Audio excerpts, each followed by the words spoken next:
j'espère que vous allez bien. Alors aujourd'hui on se retrouve pour une vidéo que vous m'avez pas mal demandé suite à mes vidéos de Project Life, qui est donc la vidéo sur comment je réalise mon journaling et surtout comment je l'imprime via mon ordinateur.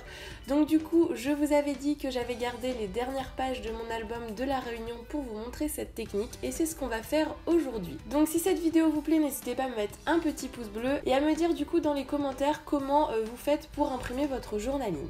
Donc vous allez avoir besoin d'une règle et d'un petit bloc et la première étape va être de mesurer l'espace dans lequel vous voulez que le texte se trouve sur votre carte. Alors moi je n'utilise pas la technique de mesurer entièrement la taille de la carte car je trouve que ce n'est pas forcément simple après pour se repérer et pour savoir où placer notre texte. Donc je délimite simplement les espaces dans lesquels je veux que se trouve mon texte et ensuite au moment de la superposition des cartes et de l'impression, vous verrez que ça sera beaucoup plus simple.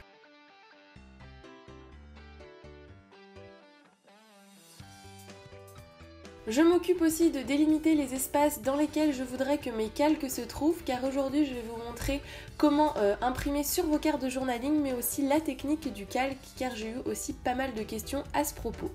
Donc pour imprimer vos cartes de journaling, la première étape va être d'ouvrir un logiciel tel que Word ou tel que Pages-moi sur iMac et vous allez tout simplement écrire votre texte, pas besoin de mesurer quoi que ce soit pour le moment, on écrit juste notre journaling.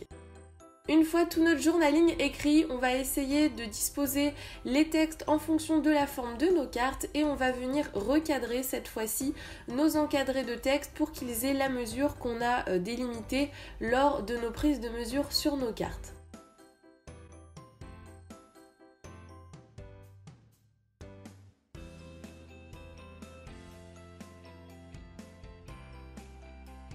Du coup, une fois que c'est fait, on va venir sélectionner nos textes et on va venir cette fois-ci choisir la police qu'on veut utiliser. Donc moi j'aime bien celle que je mets qui est la American Typewriter je crois, qui fait tout simplement un effet machine à écrire et le fait de le faire sur le PC, ça vous permet vraiment de choisir quel espacement vous voulez, quelle interligne et quelle taille de typo. Donc une fois que c'est fait, on replace bien tous nos espaces de texte et on imprime.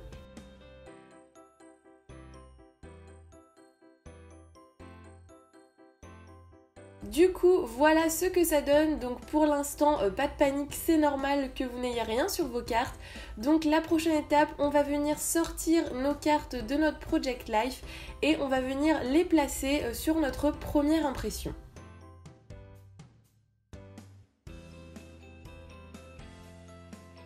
Alors pour réaliser au mieux cette étape, moi je vous conseille d'utiliser soit une table lumineuse si vous en avez une, ou soit de vous placer contre une fenêtre pour vraiment avoir cet effet de transparence et que ce soit plus simple de se repérer sur la carte et de bien centrer votre texte. Pour ceux qui me poseraient la question, ma table lumineuse c'est quelque chose que mon copain m'avait fait quand j'étais en Mana, donc elle n'est pas à vendre et vous ne la retrouverez sur aucun site parce que c'est vraiment quelque chose qui a été fait de façon artisanale mais c'est quand même très pratique. Du coup on va venir placer nos cartes en fonction des espaces de texte sur notre feuille et moi du coup j'utilise du washi tape pour les coller parce que ça les abîme moins que si on utilisait du scotch.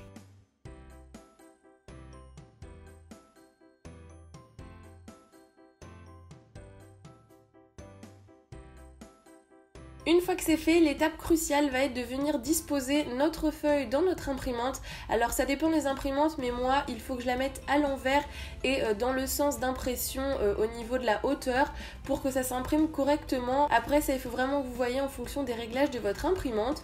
On réimprime exactement la même chose et du coup, magie, ça s'est imprimé directement sur nos cartes de Project Life. Donc on va venir simplement décoller nos bouts de washi et récupérer nos cartes. Alors faites quand même assez attention, moi qui suis un peu bourrin, ça m'arrive souvent de venir décoller des bouts de cartes, donc il faut vraiment y aller doucement si vous voulez que vos cartes restent intactes. Mais normalement avec le washi tape, si vous y allez doucement, il n'y a pas de souci, vous n'allez pas abîmer vos cartes.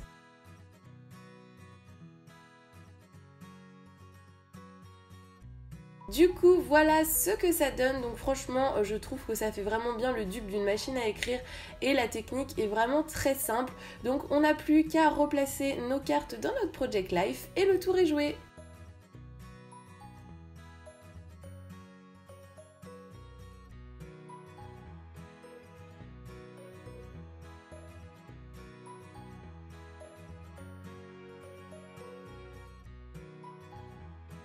Donc comme je vous l'avais dit, je vais également vous montrer comment faire pour imprimer vos cartes Project Life à l'aide de calque. D'ailleurs cette idée c'est vous qui me l'avez donnée lors d'un live sur Instagram, donc je vous remercie vraiment parce que c'est une technique du coup que j'utilise maintenant tout le temps dans mon Project Life. Donc tout à l'heure on a pris les mesures de nos deux cartes et on va revenir exactement faire la même chose au niveau de notre logiciel de traitement de texte. Donc tout simplement on va réécrire toutes nos zones de texte, donc tout notre texte pour notre Project Life. Et ensuite, par la même manière que tout à l'heure, on va venir recadrer et redimensionner nos cartes, donc en fonction de ce qu'on avait noté tout à l'heure lorsqu'on avait mesuré.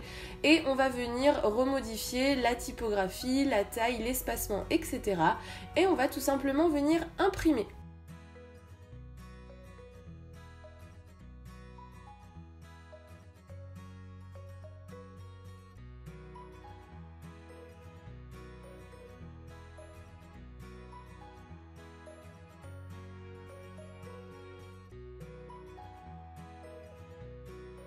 Alors par contre faites bien attention avant de lancer l'impression de bien mettre du coup une feuille de calque dans votre imprimante.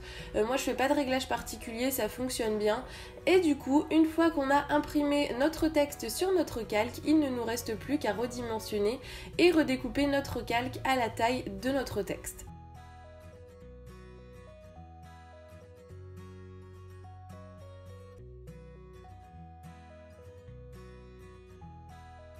Du coup voilà ce que ça donne et on va utiliser une colle en roller, donc moi c'est celle de chez Action, pour venir coller notre calque. Je trouve que c'est la colle la plus pratique à mes yeux pour coller le calque et surtout elle ne laisse pas de traces. Donc là rien de plus simple, on a juste à coller nos deux textes écrits sur le calque sur notre feuille et vous voyez que quand on a des pages avec des motifs assez chargés, ça permet quand même que le texte soit un peu plus visible et du coup d'effacer un petit peu tous les motifs qu'on a à l'arrière. Du coup voilà pour le résultat, comme tout à l'heure, nous n'avons plus qu'à replacer les cartes dans notre Project Life. Donc voilà pour cette vidéo sur comment j'imprime et comment je réalise mes cartes de journaling. Si cette vidéo vous a plu, n'hésitez pas à me mettre un petit pouce bleu et nous on se retrouve très vite dans une nouvelle vidéo. Bye bye!